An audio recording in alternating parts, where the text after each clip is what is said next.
వెండి ధరలు భారీగా పెరుగుతున్నాయి.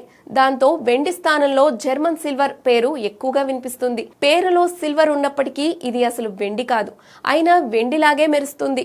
అదే ఇప్పుడు దీనికి పాపులారిటీ తెచ్చిపెడుతుంది. ఇది 60% కాపర్, 20% నికెల్, 20% జింక్ కలిస్తే ఏర్పడే మిశ్రమం. ఈ మిశ్రమ లోహాన్ని తొలిసారిగా జర్మనీ డెవలప్ చేసింది. దాంతో దీనికి జర్మన్ సిల్వర్ అనే పేరు స్థిరపడింది. మెటలర్జీ భాషలో దీన్ని నికెల్ సిల్వర్ అని పిలుస్తారు. వెండి ధరలు పెరుగుతుండటంతో తక్కువ ధరలో వెండిలా కనిపించే జర్మన్ సిల్వర్ వస్తువుల వైపు కొనుగోలుదారులు మొగ్గుతున్నారు. చూడటానికి వెండి, జర్మన్ సిల్వర్ మధ్య పెద్దగా తేడా కనిపించదు. షైనింగ్ కూడా ఒకేలా ఉంటుంది.